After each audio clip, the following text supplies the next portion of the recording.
All right, folks, we're back. I'm your host, BKP. If you're new to the show, this is where we take the last half hour and just run through some of the highlights of the media, the lying deep state media. Let's go with number 16. There's Muskrat Minka and Little Willie Willie Won't Go Home. Impeachment talk intensifies after McGahn defies congressional subpoena. Now, they write these as though defies. I mean, it's a bit. I told you yesterday, Josh, I want to write that one down. We want to defy something. Congressional subpoena, Don McGahn. McGahn's not going to go in because he has executive privilege, because he's in the White House. And let me say this. White House counsel has to protect the office of the presidency. You see, Donald Trump is the president, but there's the executive branch, the power of, there's 9 Supreme Court robes. Okay? There's 9 Supreme, that's why I said robes, that we appoint Supreme Court justices to put on. And thank God they all do. Okay? But I'm serious. So we have to protect the integrity of Congress. Oh my God. You can't, don't say that 3 times. That's like Beetlejuice. But we have to protect.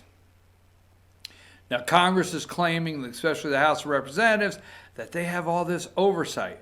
But then the executive branch is pushing back. And that's the way it was intended. And it's okay. But to write after McGahn defies congressional subpoena, they want sound bites. Let's go to number 17. Here's the bullfrog here. And the reason I put these clips up, I just show you the narrative that's being run.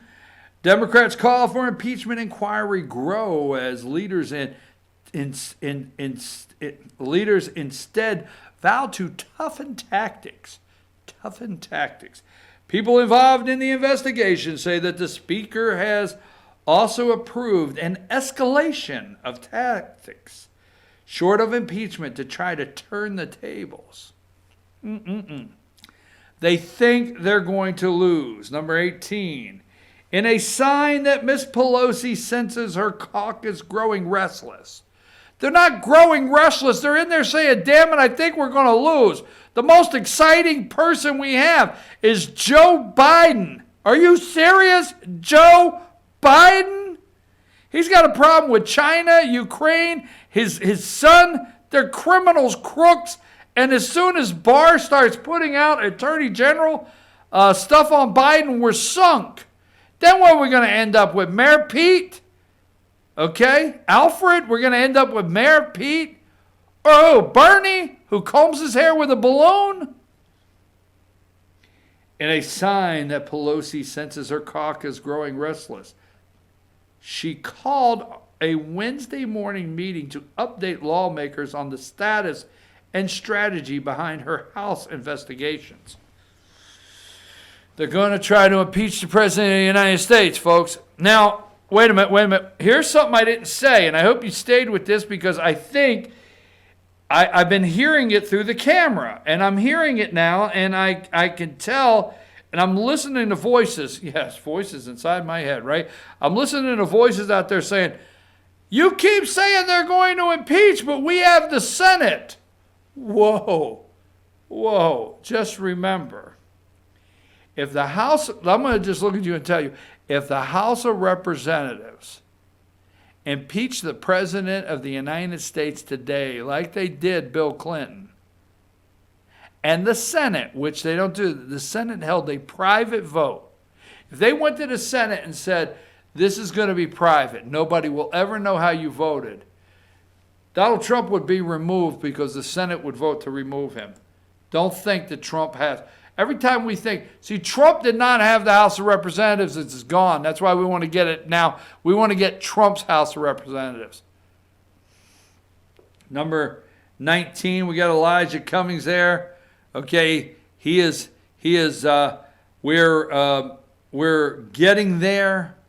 Okay, and let me go to number 25. This is the narrative they're running all day. House Judiciary Committee issues subpoenas for Hope Hicks and Annie Donaldson. And McGahn didn't show up. There's number 26. This is what they're running with. This is the kind of pictures. Don McGahn didn't show up. Oh, my God. Folks, I don't have time to go into this story. You can research it. But let me ask you a question.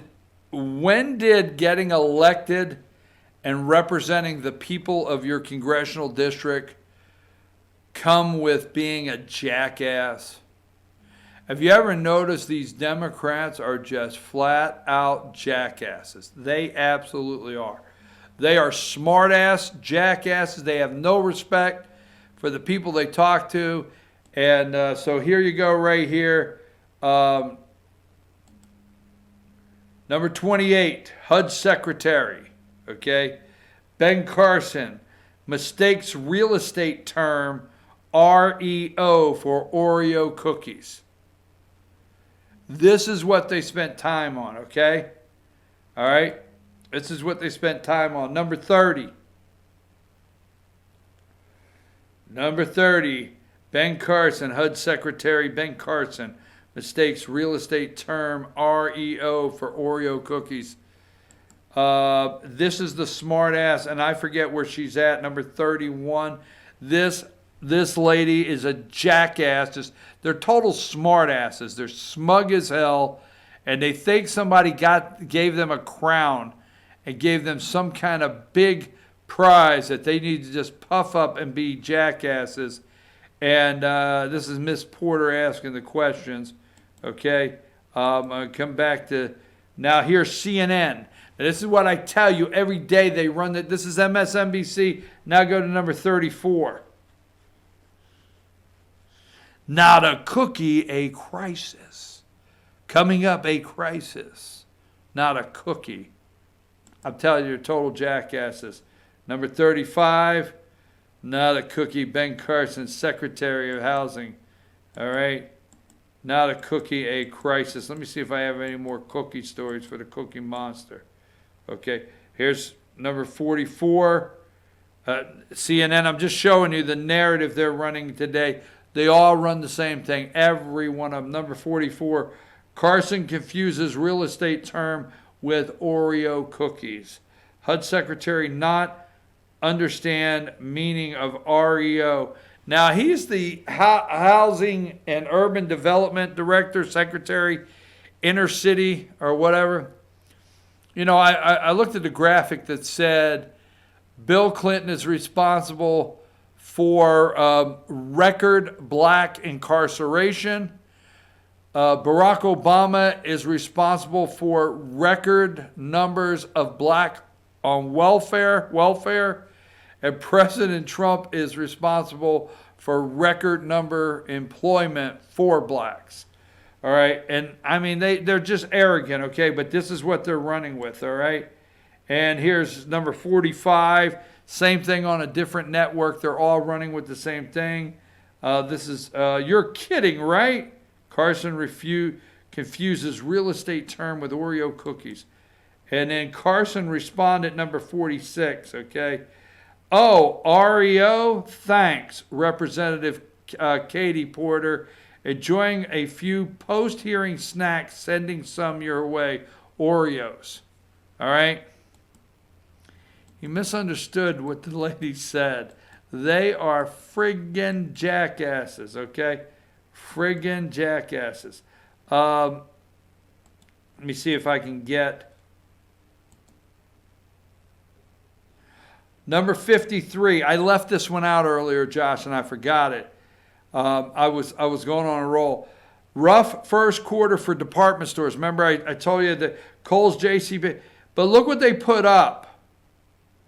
They put up President Xi, or if that was his name, Ching or Chi or Chang or whatever his name is over in China, and President Donald Trump. But rough first quarter for department stores. It's got nothing to do with China. It's got nothing to do with tariffs. Period.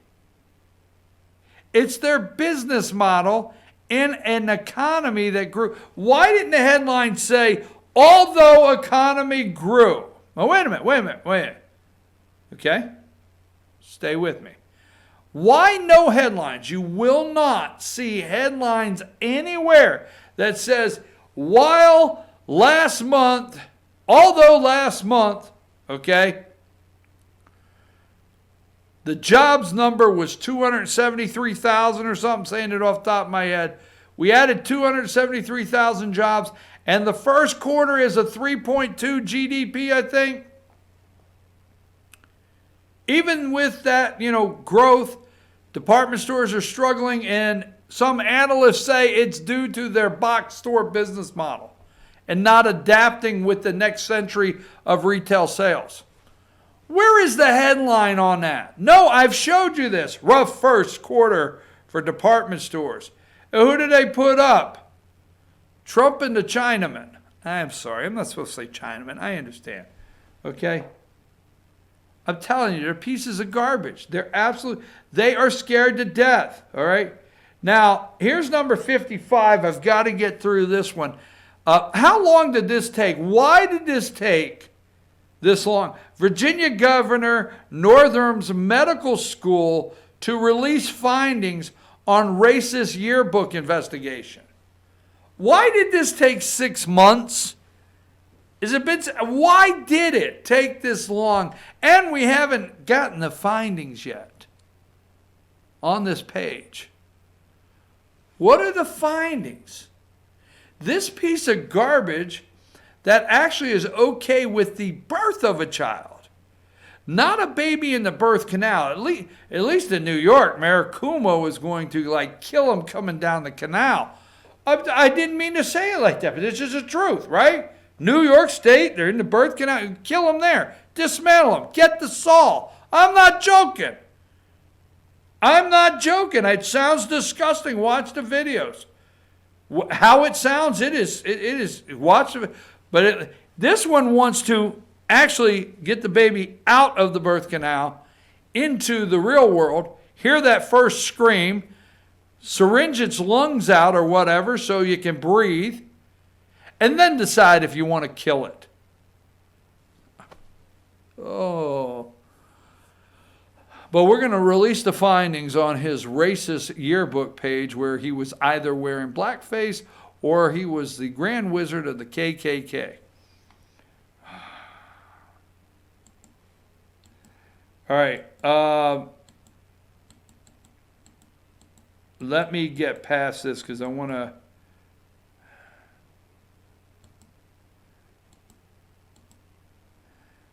go back here. Let me run through. Let's start. Let's go to 74 one more time. I want to ask you to. I was going to play some of the video today, but I thought what I would do is I want to ask you to go to yesterday, go to YouTube, and pull up Congressman Doug Collins' statement yesterday on the opening of the circus, as he calls it, with Don McGahn not showing up. Listen to his 11-minute video, the congressman yesterday. It's important. I would like for you to do that. Number 75, Dems divided over impeachment. Pelosi backed slow go approach. The reason they're backing a slow go approach is they are so nervous that they think the President of the United States is going to win in a landslide. There's some saying we need to get away from impeachment. And then there's a group probably saying if we don't go through with impeachment, because what would it look like at the ballot box if people go and say, why would I vote for this guy? They're just going to impeach him anyway, or they're impeaching him. Well, what? Trust me, get in a group. All right, we pay attention. And here's what I want to say. We pay attention. You and I pay attention to what's happening. But get in a group that you don't know the people. And over here in a restaurant line on Friday night, 4 or 5 people in front of you talking that you don't know, and they start saying, yeah, they're going to impeach him. Why? I'm not for sure, but whatever it is, it must be bad if they're going to impeach him. I know you don't think that can happen. That can happen, and I think that's what they're going to try to do, is create that discussion around the kitchen table I don't know exactly what it is, but it must be bad. Let me go right here. I want to go with the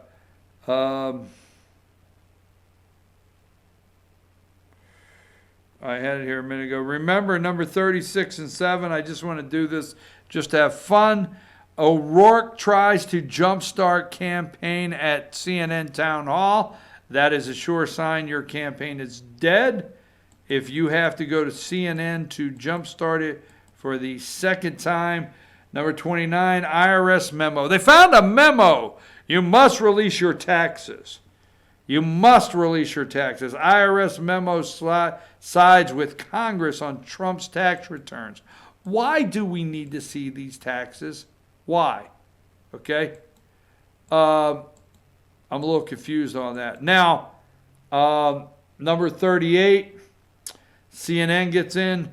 Choice for 2020 nominee among Dems leaning voters. Dems and Dem-leaning voters. 35 for Joe, 16 for Bernie.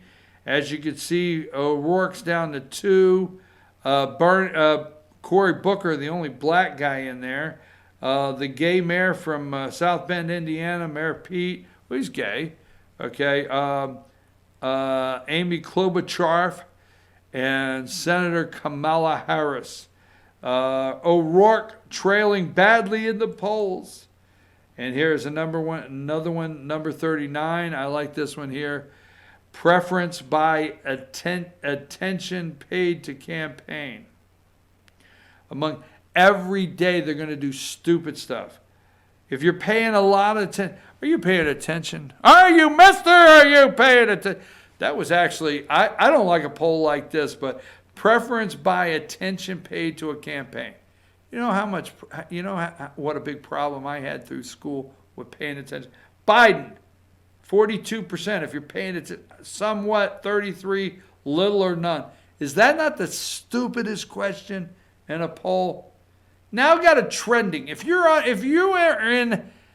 2019 and you don't understand what's trending, okay? Number 40. Elizabeth Warren. March, 4%. April, 12. May, 13. She's trending. Buttigieg, 4% March, 10%, and back down to 5 in May. So he's not trending quite. Now, O'Rourke was trending at 12%. O'Rourke trailing badly in the polls. Candidates trending. Holy smokes. Last but not least, I'll put this away, okay? Number 42, Pelosi meeting with Dems and growing impeachment calls. More Democrats support initiating inquiry following White House stonewalling. Last but not least, number 41, the Honorable Steve Mnuchin, Secretary of the U.S. Department of Treasury. He will not release the tax returns.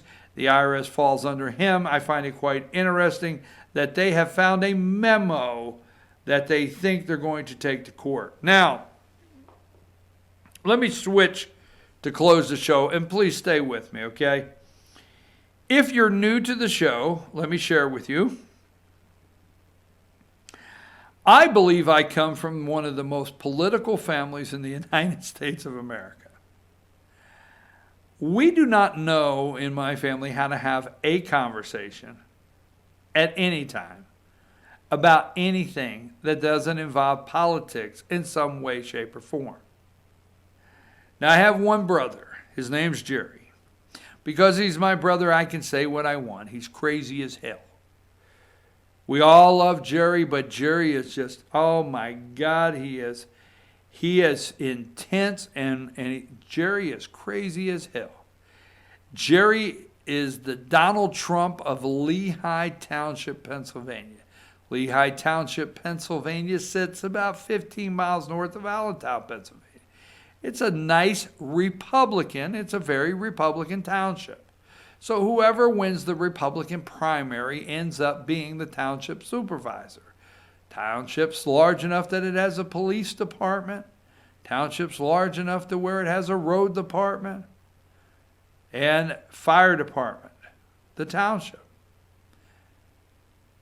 Jerry is well on his way to being township supervisor. He's lived there for 30 years. Give me number 2. Jerry's campaign was Stop the Nonsense. That's the only campaign sign he put out. Now, our family owns a commercial building on the busiest highway going through the township. So Jerry went down to the family property there and he put his sign up, Stop the Nonsense, vote Pritchard for supervisor. Well, for 30 years, Jerry is probably not, and I'm using the number 30, I don't know 100%, but 25 years, Jerry has probably only missed 5 township meetings. He knows every tree that was cut down in the township. Jerry's intense, man. Jerry's crazy as hell. He is Donald Trump to the 10th power, okay? And he knows everything moving in his township. So he got tired of it. He said, I'm running for township supervisor after 25 years. I'm tired of the nonsense. So that was his campaign. So what happened is everybody stopped and asked, what's the nonsense? They wanted to know. What nonsense? I mean, it was brilliant. Okay, he painted that sign himself. He went door to door every single day in that township, knocking on the door with the facts of what was wrong, why their taxes were too high. Oh, yeah. Why they have to roll back regulations. Everything. Now, if you're in the Northeast anywhere, these townships have, if you have 4 trees, you have to cut one down, you're only allowed 3. It's just, just ridiculous stuff that you would not believe, okay? So he decided he's going to run. Now, he won the Republican primary yesterday. And in this township, it is Republican. Now, let me put it up here, okay? Now, he is the candidate you would never think people would go vote for. You just wouldn't, because you don't know what he's going to do. All right? So number 1, this is Lehigh Township Supervisor, and this is only the primary for Republicans. He got 48.6% of the vote. We're all shocked. I'm on the phone 11 o'clock with my sister. Now, Mr. Hess got 194 votes. And here's the interesting thing. Darrell Snover got 197. Darrell Snover is the current township supervisor. It's like the mayor of a city that's incorporated. Okay? Darrell Snover is the current 2-term, maybe 3, township supervisor. Guess what? Between 3 candidates, he comes away with 48.6% of the vote in the primary. Now, just what they call the super voters come out, so there's not a lot of votes. It's 2, 4, 3, 7, 750 votes, right, in the township. Just in the Republican primary, everybody will come out. Now, he has a Democrat opponent in November, but the township is Republican, and he should win as township supervisor if Jerry doesn't do something crazy between now and November. But we're all amazed. The people wanted to stop the nonsense in this township. They're tired of it. As silly as this sounds with me highlighting a township in Pennsylvania, this is a candidate that got involved. This is a candidate that said, I'm not taking it anymore. This is a candidate. A lady told my sister, said, Jerry knocked on my door at 9 o'clock at night. Who does that? But I opened the door and he wanted to explain to me what's going on. So anyhow, let me give you a little bit here. And this is number we'll go with number 8. Number 8, here's Jerry with Mike Pence. Jerry throws his arm around him, probably telling Mike what he thinks. It's vice president, Jerry with vice president. Now, I don't know if you remember Lou Bartoletta. He ran for Senate and also a good friend of Trump's, and he helped bring, there's number 6. There's Jerry with Lou Bartoletta. All right, number 6. This is the guy that ran for Senate, also former congressman there in Pennsylvania, Lou Bartoletta. There's Jerry and Lou, okay? Now, Jerry went to the inauguration, okay? All right, he went to the inauguration. Let's go with number 9. There's Jerry in Washington, D.C., President Trump's inauguration, okay, at the Capitol. Let's go with number 10, all right? There he is with his red, white, and blue war paint on, his Make America Great Again hat, and he is right there on Pennsylvania Avenue for President Donald Trump's inauguration, okay? And then last but not least, you may enjoy, because he's crazy as hell, here's number 7, okay? Here's when Jerry decides just to take 2 months off work and go build sandcastles. It's crazy as hell. I mean, he'll just, boom, I'm leaving for a couple months. He goes to the beach, builds a sandcastle, all right? But anyhow, let me get back to number 2. Now, let me just say, not although, okay?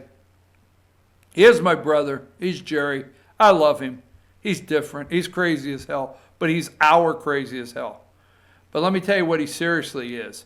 He's a patriot. He loves his country. He's tired of it. He's tired of it where he lives.